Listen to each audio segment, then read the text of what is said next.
Good morning, everyone on the West Coast, and good afternoon to our East Coast viewers, and welcome to today's webinar, Tricks of the Trade, Operating a Multi-Tier Cannabis Grow. Thank you for joining us today. My name is Michelle Samakis, and I'm with Cannabis Business Times. In today's webinar, you will hear from two cultivation experts who will share best practices for operating an indoor vertical cannabis farm, and they'll also share tips and tricks of the trade. A vertical or multi-tier approach to cannabis cultivation has unique operational considerations compared to single-level cultivation, which the speakers will break down for you today. You'll learn actionable insights that you can immediately apply to your facility to increase efficiency, streamline workflow, reduce costs, and improve plant health and product quality.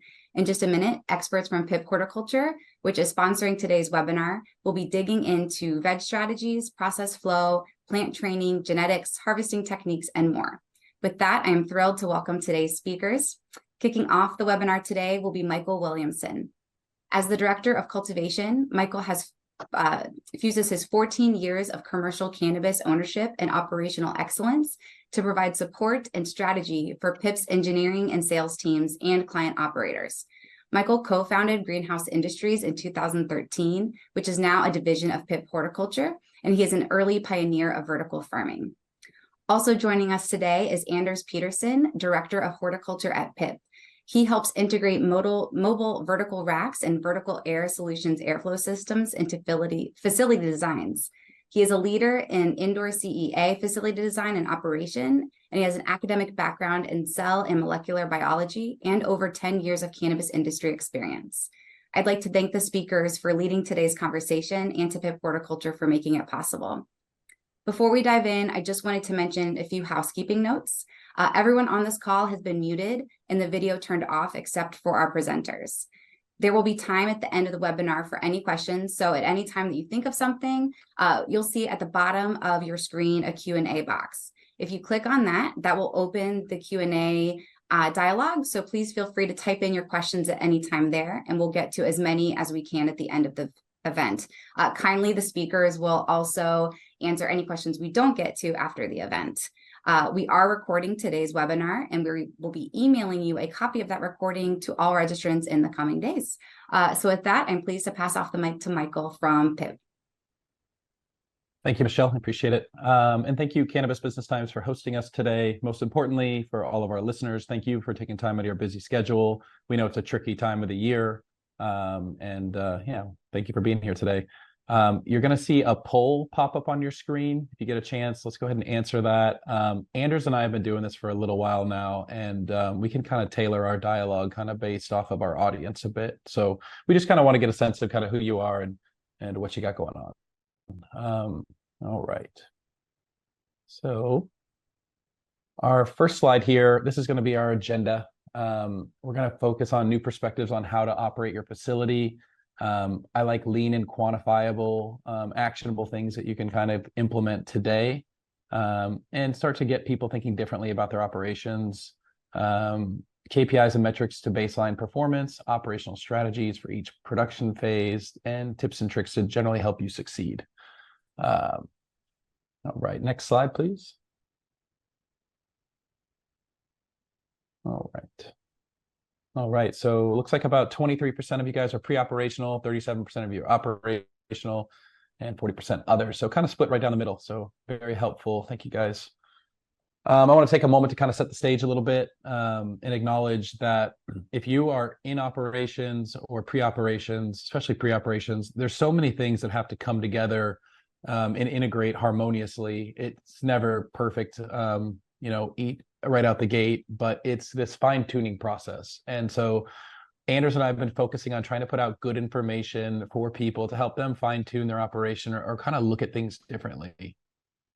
If you think about people who are in the pre-operational stage, you've really got to set yourself up with success. You've got to dial in so many new things in a new facility, new equipment, new technology, new genetics. You got to train a new team, new workflows, SOPs, all that. Plus you have that overlay of seed to sale tracking and compliance. So needless to say, there's a lot of moving parts and it'll never be quite perfect. But if you can take time to invest and educate yourself and focus on pre-planning for the win and focus on some of the KPIs that we're going to talk about in this slide, to help you make data-driven decisions, you're going to end up with a leg up on your competition. I also want to address what's typically one of the major concerns for single-tiered HPS cultivator transitioning to multi-tier. And, the two biggest concerns are going to be quality and yield is kind of what we hear the most about. Quality is kind of a weird one because it's subjective. It depends on the market, the buyer, and their perception of quality. If we look at it from an analytical standpoint, HPS grown flower and LED flower doesn't get a different price point, like greenhouse grown product or outdoor product and indoor product. So, when it comes to retail, we don't really see a delineation between, let's call it HPS and single tier, and multi-tier. Now, yield, on the other hand, that one's a lot easier for us to quantify. We typically use a unit of measurement, grams per square foot. Historically, people have used grams per light, but we're kind of moving away from that and really focusing on things based around a square foot of canopy. The most productive single-tiered HPS facilities that we're working with or are aware of are somewhere between 90 and 120 grams per square foot consistently. Now, the most productive multi-tiered LED facilities that we work with are yielding somewhere between 65 and 80 plus grams per square foot. Most of our clients are operating on 2 tiers in flower and are yielding roughly 130 to 160 grams per square foot when you combine, tier 1 and tier 2. So just that alone, even at our bare minimum, we're at 130 grams a square foot, and at maximum on a single tiered HPS, you're at 120 grams per square foot. And a 10 or 20 gram difference might not seem like a lot, but over a square foot, over a small or large facility, it can be the difference between success and failure. And we've also seen an uptick in experienced cultivators electing for 3 tiers in flowers the last couple of years. So for just quick comparison, let's assume that we have an imaginary flower room and it's roughly 1,500 square feet. It has a single tier canopy of 1,000 square feet. And let's say that this equates roughly to 200 to 260 pounds per harvest. Now let's assume that same size flower room, about 1,500 square feet, but it has a double tier canopy of 2,000 square feet. So that's double right there, the canopy that you would get on a single tiered HPS facility. So we equate that roughly to 285 to 350 pounds per harvest. In this particular example, a 2-tier cultivation allowed for an increase in 85 to 95 pounds conservatively. Now, if we look at this in like a consolidated market like California, let's just say it's $1,000 a pound, it's an extra $85,000 or $90,000 per harvest per room. That's a big deal. And again, that could be the difference between success and failure. Anders is located over on the West Coast. I'm on the East Coast. So on the East Coast, sometimes we see, especially in emerging markets, we see that price points are 2 and 3 times that amount. And so, we're talking about real dollars that are being left on the table by not going vertical. Now we even have 3-tiered LED cultivators who are getting between 430 pounds to 530 pounds in that exact same 1,500 square foot room where the HPS grower is only getting 260 pounds. If you guys are on social media and you're curious about following along with some kind of best in class operators on the 3-tiered, I highly recommend following Claiborne Farms in Southern California and Grow Motion in Switzerland. They've been really kind of setting the pace there and having great success on 3 tiers. So in summary, I just want to say that multi-tier outperforms single tier in terms of yield and cultivator experience when skill set is apples to apples. Anders, what are some of the most common questions you receive on a daily basis from growers that you're interfacing with who are considering switching from single tier to multi-tier for the first time? Yeah. Hey, everyone. Thanks for joining. At Pipp, I'm lucky enough to get to speak to a lot of growers on a daily basis and who are considering making the switch to multi-tier for the first time. And what I found is a lot of them have the same questions almost across the board. So I kind of wanted to just address those here firstly. The first question I usually get is, how do I access the plants on the upper tiers efficiently and safely? Growers are somewhat wary of working on the upper tiers. They're not too keen on balancing on ladders or constantly moving scaffolding around. And that's exactly why, we developed a system to kind of solve that problem. So it really has removed a lot of the concern and difficulty accessing and working on the upper tiers. So our team developed the Elevate platform system to make it just easy and safe and efficient. It's a scaffolding system that slides into our uprights, and it allows a whole team to work and access on an upper tier instead of just a single person on a ladder. So you can get tasks done a lot faster with multiple people up there instead of just one person. That's usually the first question I get. And really, with the new developments in technology like our Elevate system, it really has taken a lot of the headache out of working on upper levels. And you will see the Elevate system throughout our presentation in some of the pictures. The second question we usually get is a concern about plants growing too tall and stretching into the lighting fixtures. Like on the picture on the right here, if those plants went too tall and grew into the lights and into the bottom of the second tier, a lot of growers are concerned about that, especially if they've never done multi-tier before. But timing is everything in a production setting. And once you get the timing and rotations down with multi-tier, this concern, again, quickly goes away. And we will also be discussing controlling plant stretch quite a bit throughout this presentation. The last most common question I get is about genetics and what genetics can I grow in a multi-tier or not grow in a multi-tier room. The short answer is any genetics you can grow in a single level room can also be grown in a multi-tier setting. Even if they're stretchier, taller phenos, again, it's just all about timing your production schedule and knowing your genetics, understanding their growth rates and such. So if anything, you really get to know the characteristics of each cultivar in a multi-tier setting, and it just kind of makes you a better cultivator at the end of the day. So yeah, I think it's well said, Anders. Can you take us through this next slide? I think you're the driver on the slides. Yeah. So if you could take a minute to explain these KPIs. I know there's kind of a lot going on here, but there's some really good information for folks in here. Yeah, KPIs, key performance indicators, and metrics are really how we gauge performance and improve our operation run to run. There are literally hundreds of KPIs and cultivation metrics you can track, but we wanted to just touch on some of the three most important ones. So we're going to talk about yield metrics, turns or harvests per room per year, and then some labor metrics, as these have the greatest impact on your bottom line. Now, like Michael mentioned, yield has historically been talked about in terms of pounds per light.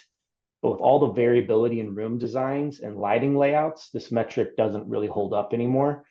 If one grower has a light covering a 4 by 4 foot area and another grower has a light covering a 5 foot by 5 foot area, the yield numbers don't transfer per light. Instead, it's now preferred to discuss yield in grams of sellable product per square foot of canopy, or what we call grams per square foot. And so for reference, we made this table here on the left showing a conversion of pounds per light to grams per square foot based on a 4 foot by 4 foot lighting coverage, just to kind of give you an understanding of how these KPIs transfer into this grams per square foot metric. Michael and I consider a low yield as 40 grams per square foot or lower, a medium yield being between 40 and 60 grams per square foot, and a high yield as anything greater than 60 grams per square foot. But like we said, we have customers who are hitting 80 grams a square foot or more every single run on both 2-tiered and 3-tiered setups. But we just kind of wanted to give you some rough ranges of what we consider low, medium, and high in terms of grams per square foot. And then on the right, we also put together this sensitivity matrix to highlight just how impactful these KPIs can be to your bottom line. And I'm going to focus on the top half of the table, showing the impacts of yield gains. Now, we based these numbers on a facility, a hypothetical facility, with a total of 10,000 square feet of flowering canopy. And we set our price per pound as a conservative $1,000. Just like Michael said, I'm here in California where prices have dropped. But if you're on the East Coast, this number could be double or triple. The top section here shows the difference between 40 grams per square foot all the way up to 80 grams per square foot with 5 cycles for harvests per room per year, and then the associated annual revenue. Unfortunately, we see a lot of people getting stuck in the 40 to 50 grams per square foot range, But the ones who are really dialed in are easily hitting that 80 grams per square foot mark. The common denominator that we see with folks down in the 40 grams per square foot range is the need for better HVAC and dehumidification design, and then more airflow through the canopy. Once those systems are designed properly and installed properly, we see these yield numbers going up significantly. And increasing your yields per harvest is always top priority, but huge impacts to your profitability can be gained with more turns per year. Michael, can you walk us through the bottom section of this table here? Yeah, absolutely. So as Anders highlighted, in this particular model, we put 5 harvests per year, but if you are having a same day or next day room reset, you're really about 5.7 or 5.8 harvests per year based on a 9-week cycle. And, you know, turns per year, harvest per year, however you want to word that, it's often overlooked. So we will enter a facility and ask simple questions like, how much downtime do you have in between resetting your room? And it's not every day that I meet someone that has a next day room reset. Typically it can be 2 days, 3 days, 5 days, or even up to a week. And we start to think about that more, you're leaving a lot on the table. You know, if you've got 5 or 7 days in between each harvest, you know, that's a half a harvest per year or more that you're not getting. And when you look at the financial ramifications of not getting that extra half harvest or 3/4 harvest, they're big numbers. And so sometimes it's a bit short-sighted to when I hear comments like, oh, we don't have enough labor to do something like that. Because I'm like, well, when you crunch this math and it says that you're going to make an extra $300,000, I'm pretty sure you can hire a couple more people to make sure that this room gets reset. There's a lot of different strategies to doing that. Some people will even have like their facilities team or even a night crew do it in the evening if they have to. But typically you should be starting to harvest early in the morning. And you should be finishing your harvest ideally early afternoon, and then doing your next day or your sanitation, your cleaning, and all that stuff. And then that next morning you can repopulate that room. So when we look at that, though, there's massive differences here. So if we go all the way to the bottom right corner, you know, the difference between what 6 million and 3.8 million. So these aren't small numbers. Now, I don't see a lot of people getting 3.5 harvests per year, but I do see a good amount of people getting somewhere between 4.5 and 5.2. But you're paying for all this expensive real estate. So our school of thought at Pipp is your flowering room needs to do one thing and one thing only, and that's flower plants. And so we really are looking for minimal downtime on that note. Let's see. Now, we've talked about turns per year. I think that one's really obvious. The third kind of lever that we have as operators to play with and manipulate is labor. Labor, hands down, is your biggest cost. Labor contributes typically to 30 to 40% of your cost of production. I know Anders has done some work with people that really did not have a good sense of their labor production, and it was, I think, as high as 60%. Yeah, someone thought it was in the 30 to 40% range of their cost of production, ended up being 60% of their cost to sell a wholesale pound. Well, and that brings me to the next point, like know your numbers. There's, you know, we're not asking for a lot of difficult, you know, there's a million KPIs you can track. We'll talk about a handful of them today, but these 3 specifically, you know, kind of think like Shark Tank. You know, when they go on Shark Tank, they have to know their numbers. If they don't know their numbers, they're not getting a deal. But there's a reason that that's where they focus. And there's a reason why that's where you should be focusing as well.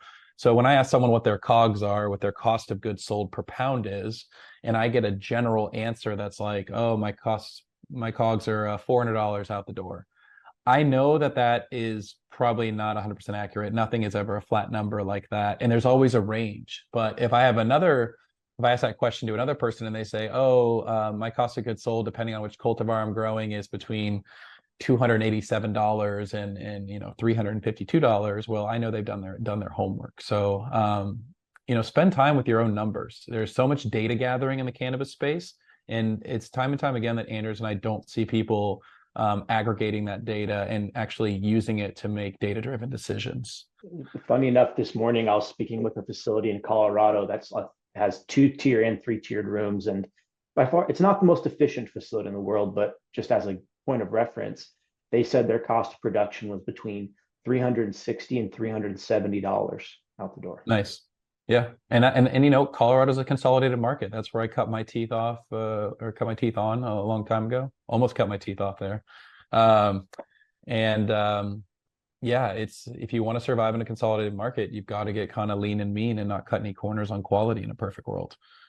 So, you know, when we talk about labor too, it kind of creeps up on people. So another question that Anders and I like to ask when we go into a new facility, because it gives us a sense of how lean or how fat their labor is. And you can typically tell in a facility. So if you walk in a new facility and there's people everywhere kind of doing all kinds of things, you know, and you see that high density population, you're like, wow, they really seem like they're heavy on labor. On the inverse of that, you go into a facility and you like almost can't find people. You're like, where are the cultivators?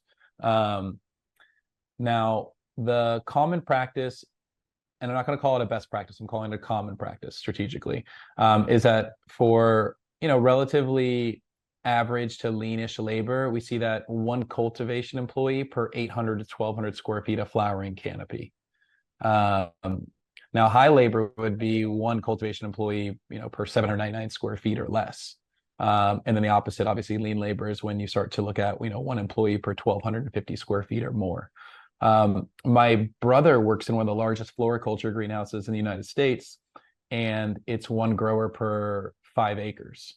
Now, it's obviously they're different crops. This is in floriculture, but my point to what they've done there is they have built systems so strong and they've integrated equipment so tightly that they can almost plug any grower into the system and the system will function. They can also, you know, they also flow labor differently in larger spaces.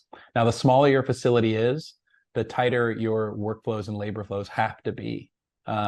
Smaller facilities are restricted on what things they can use. So like, as an example, if you are sub maybe 10,000 square feet, depending on how your building is laid out, you probably will never really look into like conveyor belts as an example for moving plants in and out of different rooms. But once you get to a certain scale, all of a sudden you start looking at things like collapsible conveyor belts and stacking conveyor belts and things like that to move products around more efficiently. If you do have the ability to play with things at that level of automation, what's nice about automation on conveyor belts is there's a speed to it. So it's usually on a 0 to 10 scale. And, you know, like today we're operating at a 4. We got to get this batch done. And what's nice about the automation or the semi-automation in that level is if the plant hits the ground, it means someone wasn't keeping up. So it kind of makes everybody keep up with the automation as well. So, you know, I think it's important to understand what automation makes sense and where you need labor. And then also know that there's a kind of in-between stage where there's semi-automated tools out there as well. So we often see a correlation between plants and people. Anders, I know you've got a couple anecdotes about kind of the importance of making sure that you make every day of a cannabis life cycle count. Can you talk a little bit about that? Well, I just like to, it's good to keep in mind that if you think about the average lifespan of an indoor cannabis plant from clone to harvest, it's indoors, it's only about 90 to 100 days long. It's a pretty short life cycle. So I always like to tell people and keep in mind myself is that every day in a cannabis plant's life indoors is more than 1% of its total lifespan. And so that really drives home the point that every hour of every day truly matters to maximize your yield. It's not like you can forget about them for a weekend or anything. That it makes a measurable difference to these KPIs and yield metrics. So focus every single day on improving the plant health and growth. So shifting gears a little bit out of KPIs, we're going to now talk about specific strategies and best practices for each stage of the plant's life cycle, starting with mother plants, going to veg, then flower, and some harvest strategies. So we're going to start here with some mother rune best practices. Michael? Yeah, so really quick visually, you know, you can see it's on my left. I'm not sure if it's on your left or right, but on my left, I can see that we've got taller moms, older moms, woodier stalks. You would have to get on a ladder of some sorts or something to get to the top and take cuttings. It doesn't look terribly dirty, but it doesn't look sterile and clean either. And then on this middle one, you can see that we have 2 tiers of mother production, and it looks like we have 2 tiers on the third one as well. So as Anders was mentioning, plants and people are not all that different. As an example, the older someone gets, the more susceptible they are to health issues, stress, trauma events. Well, the exact same thing is true for plants. So the older a plant gets, the more susceptible it is to disease, pests, stress, vigor loss. And if you think about it, each cutting event is a stress event. Each time there is an environmental issue outside of an optimal VPD, it's a stress event. So about maybe 6 or so years ago, I transitioned away from larger moms, maybe 7 years ago now, and really started focusing on two-tiered mother production. Originally, I did it out of necessity, but now I do it because it's my preferred method for maintaining mother stock. And so one of the things that I see people talking a lot is they talk a lot about their production models for flower production, and they'll have a clone schedule like, okay, on Monday we clone this much for this room.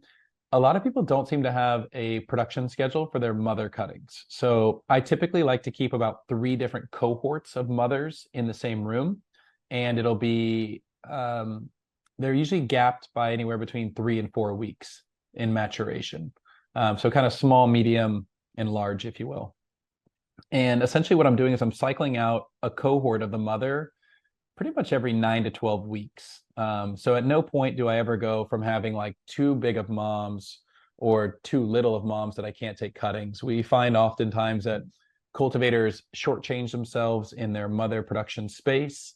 They end up growing large moms. They don't necessarily have a clean and clear replacement for them. And so they'll take cuttings on moms that are typically exhausted and suboptimal. Now, the other thing too is when you have a mother production plan, you're putting the healthiest, best possible plants as your mothers. Every now and then I'll go somewhere and basically like the aftermath or what's left over from a vegetative batch going into flower will be the new mother stock. So we kind of never want to recommend that you take the runts of the litter, so to speak, and create mother stock. Let's see. The other thing that we've been seeing that's been kind of gaining popularity, and I think there's a lot of pros to it. The obvious cons are going to be spatial limitations for most existing operators, but we do see operators moving to a clone to kill model or a cut to kill model where they essentially grow a viable, healthy mother. I'll call it a stage 2 mother. And then they take 1 round of cuttings on it and then they discard that mother. So I would agree that it's probably one of the healthier ways to take cuttings. But again, you're very spatially limited because you need quite a bit of mother space to pull off a clone to kill strategy. And I typically, from a workflow standpoint, I like to clone as close to mothers as I can. So I always highly recommend people trying like mobile carts and sticking kind of, as quickly as you can after you take a cutting versus taking cuttings, putting them in a cup of some kind of low EC nutrient, and then taking that and letting it sit somewhere for a period of time. Maybe it gets moved to another room. I'm really into lean labor touches. So I always would say question how that adds value to the end customer, and then start timing yourself in your mother production and seeing kind of how long does it take you to do a task, and can you reorient things? Can you take out a physical step without losing quality control? Anders, do you have any other tips on the mother production side? I know you've got some creative ideas on how to store a lot of genetics in small spaces. Yeah, well, for multi-tier in general, I'm also a fan of running smaller moms with a higher plant count and only keeping them around for 2 to 3 months. With this strategy, you get a lot more healthy top cuttings with more vigor. And by recycling your moms every 2 to 3 months, you minimize the risk of accumulating pathogens as well, which is something we used to call genetic drift improperly back in the day when we would see clones losing vigor in flower. It was really because we had a lot of old tall moms like you see on the left.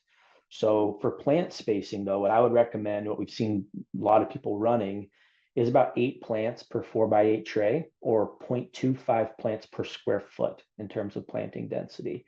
I also prefer not to have mother plants touching each other or overlapping too much. This just allows for better light penetration and airflow, just to keep moms healthy and growing quickly with a fast growth rate. So if you look at the pictures here, on the right is an example of a Hugo block stacked on a unislab. with a 0.25 plants per square foot mother density. And they're a little young, but as they fill out, they were just cloned in that picture. But as they fill out, the plants barely overlap and they get a lot of good airflow, a lot of good light. Conversely, in the middle picture, they're running a higher planting density, a little bit too high for my personal liking. And you see a lot of overlap and you see a lot of shadowing deep into the canopy, minimizing how much light can penetrate. It also just increases your risk for pathogen issues. So higher plant counts, but to an extent, so you can still have plenty of space and airflow. For substrate or pot size, 2 to 4 gallons seems to be the sweet spot for this type of mother strategy. 1 gallon pots are just a little bit too small, and 5 gallons or bigger are just too big and slows things down. It takes too long for the plants to root into that substrate. So, in substrate choice, many growers prefer to run their moms in cocoa because of how forgiving it is. Personally, I like to run moms in Rockwool blocks stacked on a unislab, like on the right here, just because I didn't want to deal with fungus gnats from cocoa.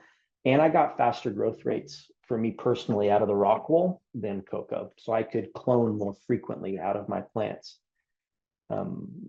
Generally, for a strategy, when I'm starting a new mother plant, I'll top every 7 to 10 days after establishing that mom and do it at least 2 or 3 times throughout its life cycle. On average, plan for about 2 to 3 weeks of vegetative growth between cloning a mother as well. Michael mentioned I have a way I like to store a lot of moms when I'm not running them for production or cuttings. Very simply and quickly, I call it like a slow mom, or what's called like a bonsai mom. Really all it is on my top tier, I'll dim the lights down to a much lower PPFD and put that mom in a smaller substrate size with a higher density, essentially purposefully slowing down the growth rate just as a way to store a lot of genetics and bank them if I don't have access to tissue culture. So really you're just slowing down the growth rate of the plant on purpose, so you don't have to deal with so much vegetative growth and cutting it back all the time. So if you have a genetic that you're not running through production, you can definitely take a portion of your mom room and kind of slow them down and grow a really small mom. But regardless of scale or plant count, the goal for mothers is always the same: healthy plants for genetic preservation and cuttings. And so with that being said, let's move on and discuss some veg strategies here. So for multi-tier cultivation, how you run your veg room will ultimately determine your finished plant height, your yield, and your uniformity in the flower room. Veg strategies and lengths vary for pretty much every facility based on their substrate size, plant counts, and then their targeted finished plant height. So if you're limited on your plant count for a certain state based on regulations, a lot of people have different tier heights in veg and flower to accommodate. Regardless of that, there's going to be a lot of variability in your strategy, but the backbone of every veg strategy stays the same. And that's to avoid as much plant stress as possible and maximize your growth rate. I always like to get essentially plants out of my veg room as fast as possible because that room is not making me any money directly. I'd rather put those plants in flower.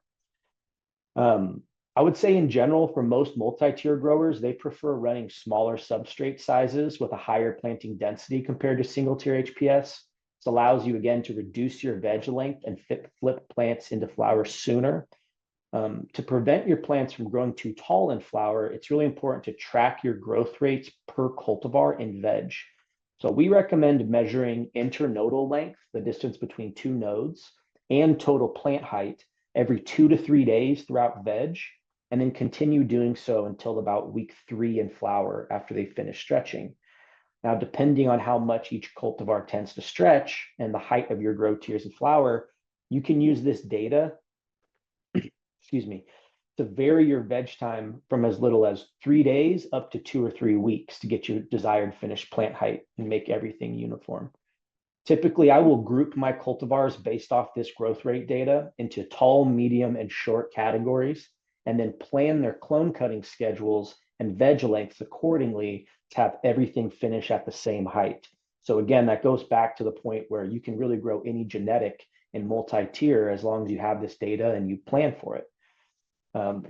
I also wanted to touch in veg rooms about a slightly controversial but hot topic of topping your plants versus not topping your plants. For those who aren't aware, I'm sure you probably all are, topping is essentially cutting off the apical stem or node on your plant to redirect the plant hormones and have the plant grow more outwards with more tops than straight up, like more of a Christmas tree shape. In my opinion, there's no right answer to topping or not topping your plants. It's just another tool in the tool belt if you need it. At the end of the day, my goal is to fill out the canopy and flower so that I get 1 to 2 apical buds or tops in every 6-inch square of trellis and flower. If you can achieve that without topping, great, don't do it. But for stretchier phenos, lower plant densities, or shorter tier heights, topping may be your only option. So if you don't need to top your plants, I would much prefer to just pinch taller branches to allow the rest of the canopy to catch up or even out, as this produces more rigid stalks and less smaller side branching than topping. Whether to top or not also greatly depends on your planting density and how big of a plant you want to grow. For lower planting densities, you may want to top 2 or 3 times, but with higher planting densities, you may only top once a few days before flipping into flower, or maybe not at all. It's important to remember, though, that every canopy management technique or plant training technique has a cost in terms of plant stress, which can add up if you're not careful. Michael, I know you have a lot of thoughts on compounding stress with plant Oh, training. so many thoughts there. You know, well, what you said is spot on. I almost want to make you like repeat a couple of those things, but I won't do that for the sake of our audience.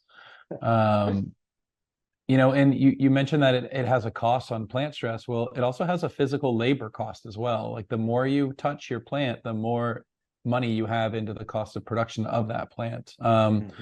I very firmly sit in the same camp as you, Anders, in not topping plants unless the plant structure and stretch demands it. For our listeners, if you've never not topped your plants, I highly encourage you to run a small trial and see what happens to your plants.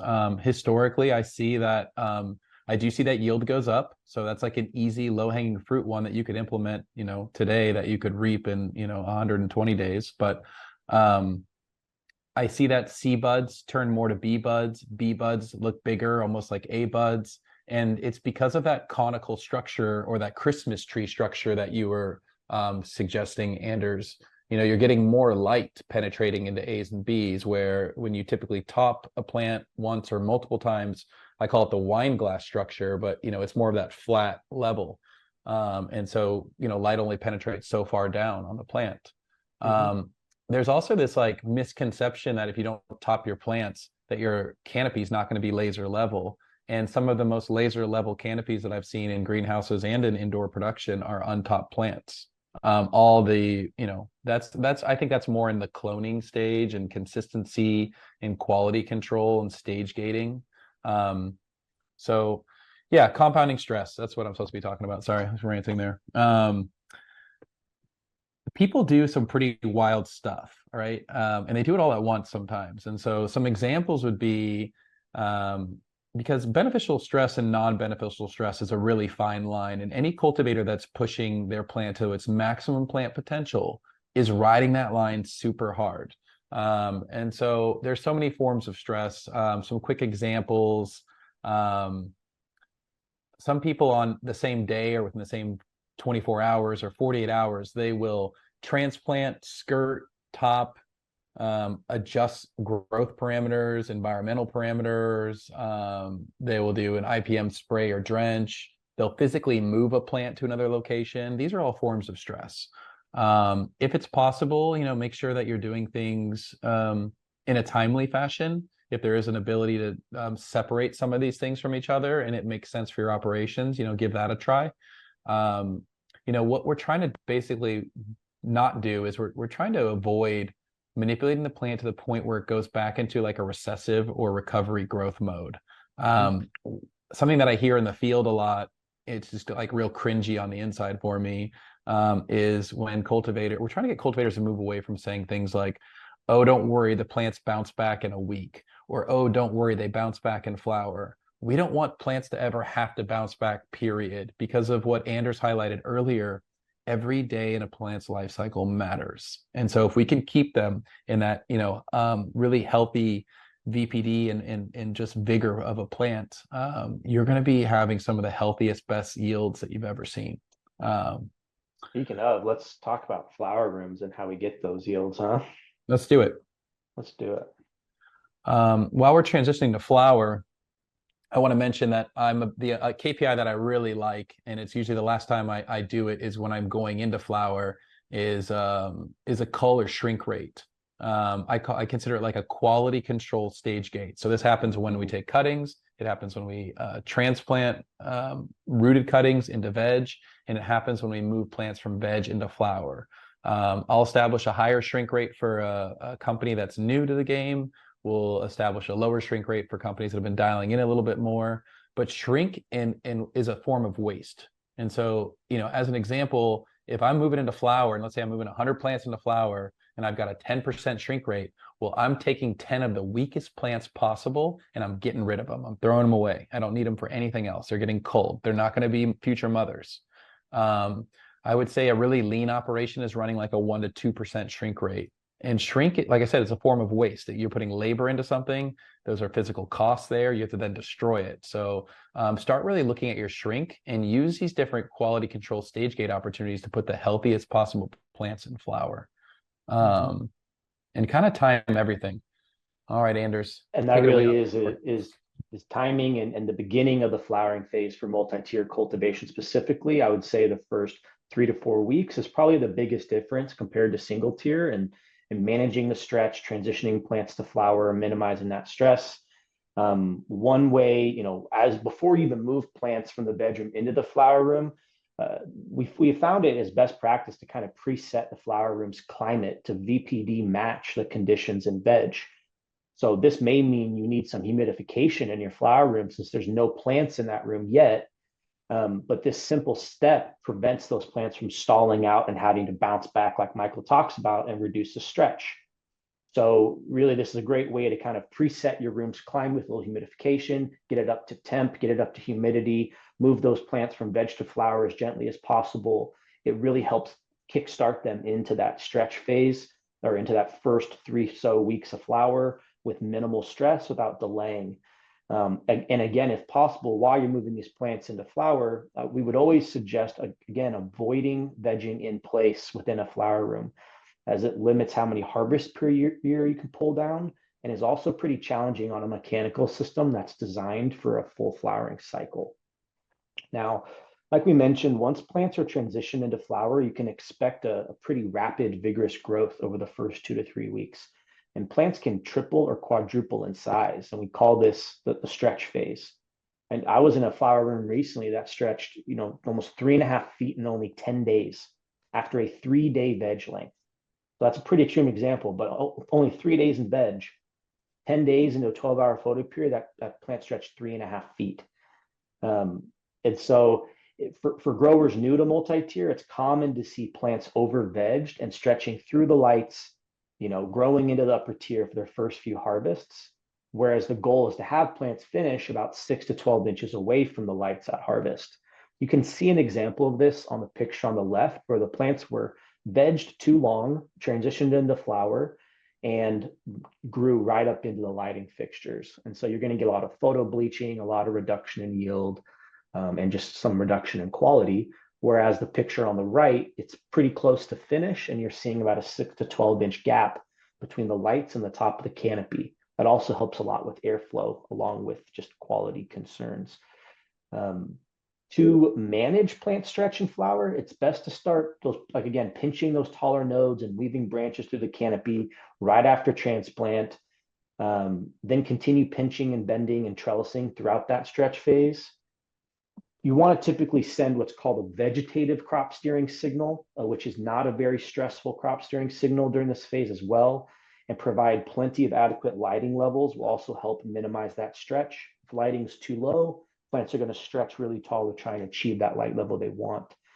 In kind of another tip or trick that I've found successful, I know a lot of my grower colleagues have as well, to prevent stretch, is to play around and reduce your photo period from, instead of 12 hours on, 12 hours off, running a 10 hours on, 14 hours off photo period for like the first week. And then I would run an 11-13 photo period for the second or third week, and then go to the 12-12 for the remainder of my flowering cycle. This really helped for me preventing stretch without doing anything too extreme or costing a lot in terms of labor. But in an emergency scenario, one other way to help mitigate stretch is to lower your room temperature so it's a little colder. This will slow down the photosynthetic rate, but it's not something you should do every run. It's more of an emergency type of tool you can use. If you slow down your photosynthetic rate, you're going to ultimately sacrifice some yield. Also during this step, defoliation is going to be a really important process and should be done throughout flower. Defoliation is tricky. It has a lot of value to your crop and to your ultimate yield and quality, but it's also a very expensive step to do in terms of labor costs. But it helps with humidity, it helps with airflow issues, it also helps reduce the number of leaves that have become sinks for valuable plant resources. When to defoliate really varies based on cultivar and veg lengths, but typically you see people doing it at the end of stretch, so after about week 3 and after the bulking phase of your flower. Our friend Dr. Allison Justice from the Hemp Mine and Cannabis Research Coalition, she did a really interesting study where on defoliation and found that leaves receiving less than 200 ppfd of light do not photosynthesize effectively, but still transpire and therefore have become what's called a sink, not a source to plant resources and energy. So that's a good way of saying these leaves can be removed if they're not receiving their 200 ppfd or less. Michael, do you have any other tips on canopy management, managing stretch? I know you have a shade cloth technique that you always like to talk about too. Yeah. Well, and I think you touched base on differentials as well, but running positive and negative diffs to impact your crop growth, I think is something that people should look into. It's really common in floriculture to do using diffs, the difference of day to night temperatures to help prevent stretch in flower like production. It's been used in cannabis as well, and you can run a technique called, it's an environmental crop steering technique, but it's called a cool morning pulse in the floriculture world. And essentially you're lowering the temperature a few degrees below nighttime temps for the first few hours of the photo period, and then running normal day temps for the rest of the day. This helps inactivate gibberellin and prevent a lot of the stretch in flower. So the cool morning dump or cool morning pulse is a cool way of running temperature differentials to help prevent stretch. But any environmental crop steering technique, you have to assume that you have a really good mechanical system to even pull it off, or you're going to cause more problems than benefit. Sorry for interrupting you, Michael, but yeah. No, you're good. You're spot on. This next tip, it is for someone who's in pre-operations. If you're about to, go into a new system for the first time with new genetics that you don't know, and you're just nervous that you don't know how much they're going to stretch. They're going to stretch twice, 3 times as much. There's something that we refer to as kind of like shade tech. We use a 30% shade cloth, very similar to how people would use a trellis. And we put it on typically on like day 5 of flower, and we'll remove it on maybe day 21-ish. You kind of got to look at it from a cultivator standpoint, but essentially it's based off of the science of thigmorphogenesis, which is basically natural human or natural pressure or touch points on plants that change how the plants grow.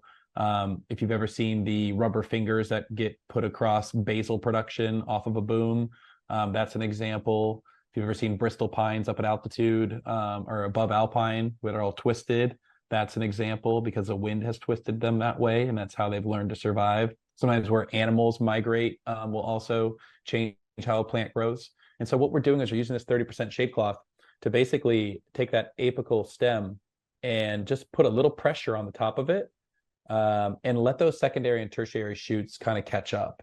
And once the canopy looks like it's about to burst, or the shade cloth looks like it's really poofing up, you can remove it. Now, typically where we'll set that is if you want to be 6 or 12, let's say you want to be 12 inches off your lights when you finish, I would set the shade cloth at about 18 inches off the light. You're going to get about a 6 inch or so pop after that of everything kind of standing up on its way. But it is a surefire way to make sure that your plants are laser level, and do not grow through your lights. Now, I don't consider this like a long-term solution. I like it as a getting used to my genetics and kind of a band-aid solution. And if you're just looking to pad yourself on your first handful of harvests, as Anders highlighted, the key to growing any cultivar is really dialing in its veg time and its plant structure and growth. Yeah. Well, let's get to the fun part for most people. Let's talk about some harvesting. We're getting up here on 50 minutes.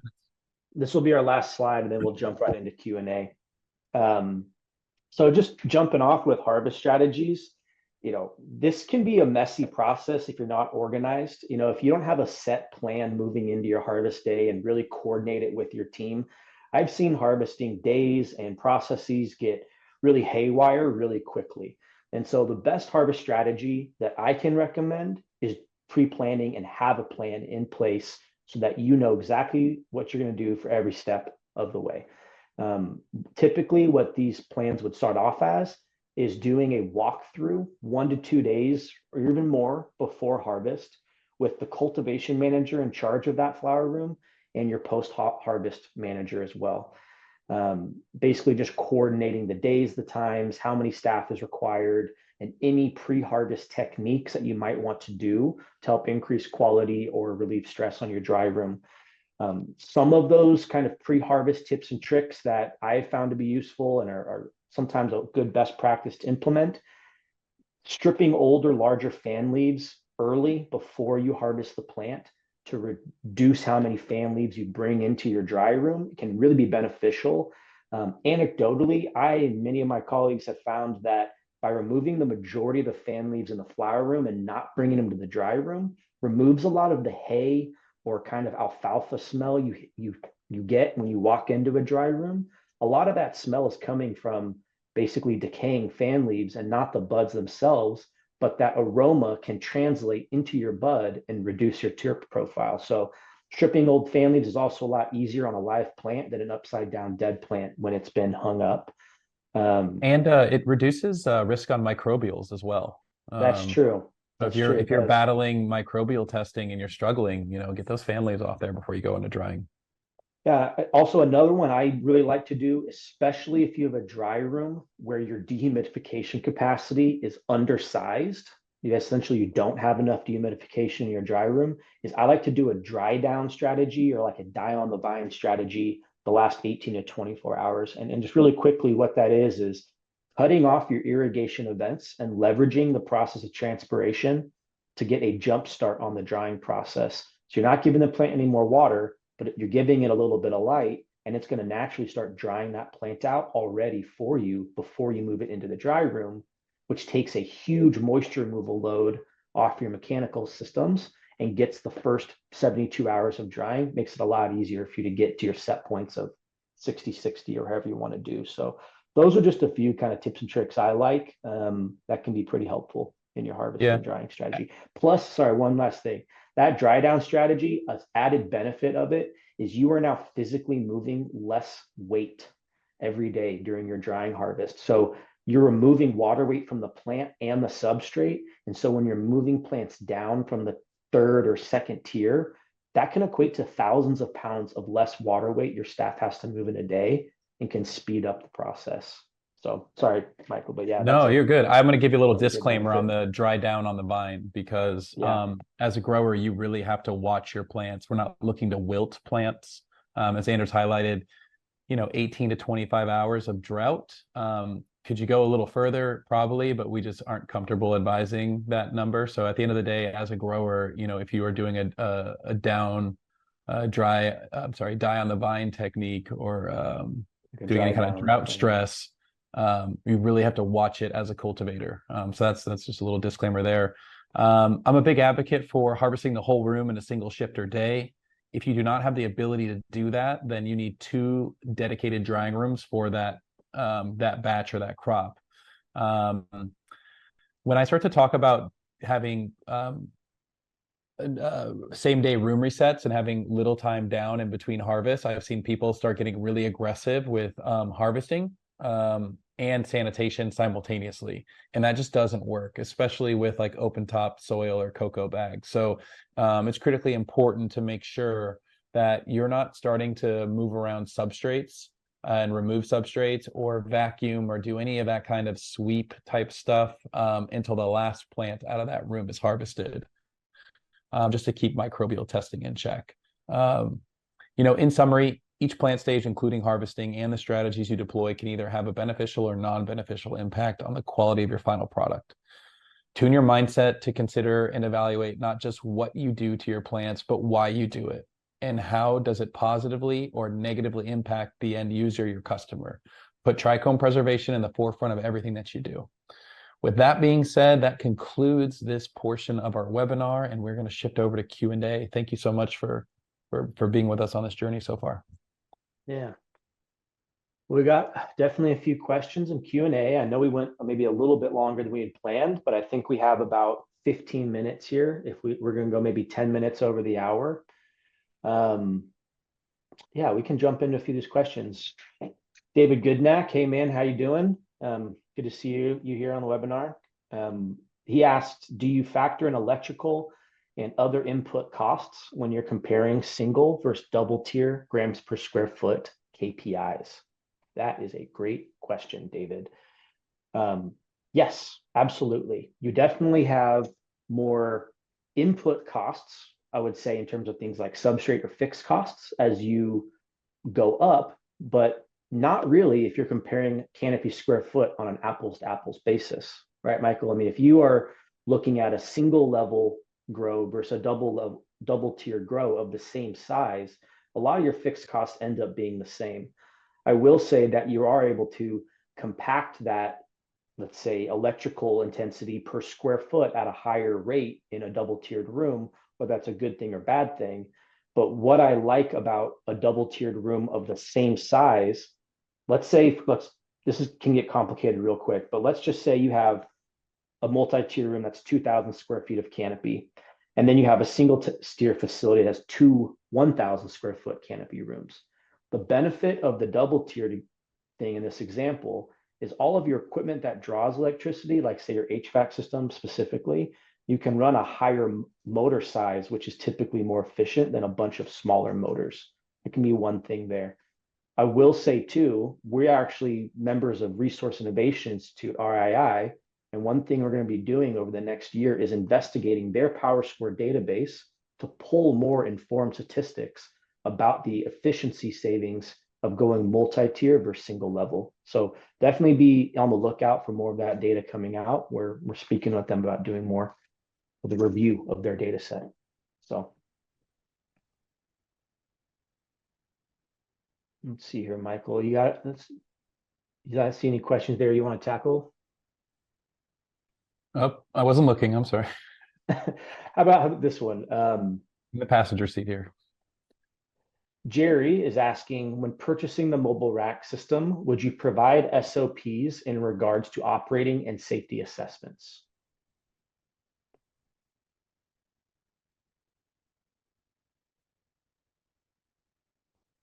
Is it would we or do we, I guess is the question. Yeah, would you provide SOPs in regards to operating and safety assessments? They're almost like two different questions. I know that we do not typically provide SOPs in regards to operations, just because people use our equipment in a handful of different ways and bolt on different things to it and approach it differently. Now, in terms of safety, this is where I could use our engineer Dell on our call. He's not with us today. I do not believe that we provide any safety SOPs, but I might be getting a slap on the wrist later. Anders, maybe you've got some insights on that. We don't provide an SOP stack, but I would say that the engineering and the development of our products is always safety minded. So we develop and supply a product that has safety in every aspect of its operation and performance. If you ever have questions on how to use our system safely, please reach out and we'll be happy to give you guidance. One from Adam: how long would you suggest to keep your clones before moving them into proper veg? I'm trying to get clones out as soon as they're ready. I think, different cultivars are going to be ready at different times. When you think about cloning too, I'm on a project right now, and we've got 4 or so cultivars that they need an extra week in veg. In order to do that, I'm cloning those a week early. So I'm double cloning in some cases. But when you think about production, it's really each cultivar is going to be kind of ready when it's ready. I think ideally you're 14 days and you're out, sometimes a little sooner if you're lucky. But it really depends on what type of environment. Like Anders mentioned, it's really important, especially at that stage, to VPD match your environments if you're transitioning from a physical location.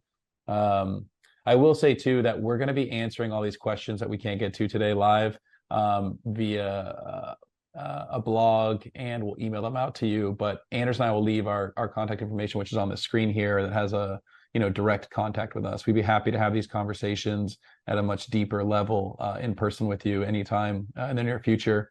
Or if you happen to be in Las Vegas at the end of the month, Anders and I will also both be there. So feel free to come by the booth. Anders, you find another question that? Yeah. Oh, by the way, I did just get a note from one of our colleagues here that says we do provide safety and proper use training after installation. So it There is you part go. of the post-installation process there. We had to phone a friend for that one. Yeah.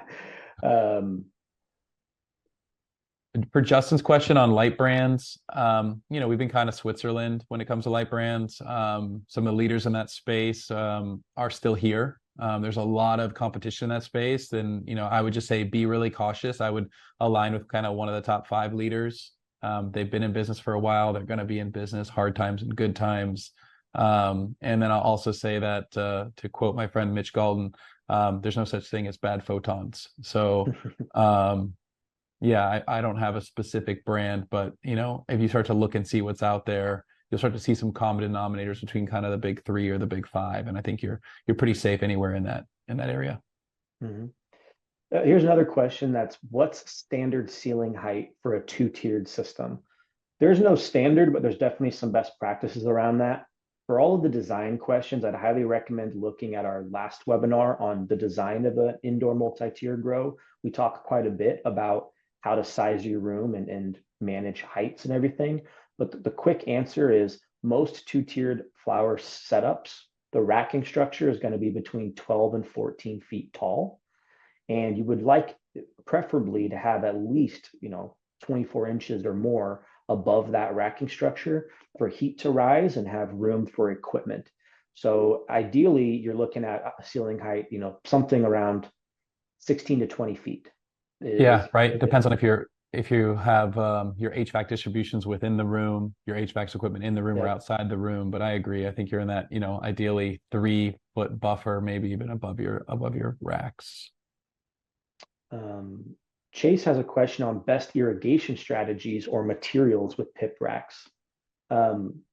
Really, any irrigation strategies or material. By materials, I'm wondering if you're thinking of substrate or media choice. You can pretty much go with anything on a Pipp rack. We've done quite a wide range of different layouts and styles. Really, the racking multi-tier itself won't affect your irrigation strategy much. Obviously, ebb and flood is going to be a little bit more challenging, but not impossible to do. Most commonly, we'll see a top feed drain to waste type of system, and either cocoa or rock wool is most common. More and more, we're seeing people wanting to go towards living soil beds as well, which is also possible. We just have to plan for the weight associated with that soil. So, do we have time for a couple more, Michael? Sure. What's your take on freeze drying your crop right away? I think it's really fascinating. I've gotten to see it in person. Visually, it's pretty incredible. It looks like a live plant, but it's dried and smokable. Some challenges with it, I would say, is we haven't seen mass adoption of it, even though there's been solutions around for quite a while, especially I think out of the Bay Area by Anders.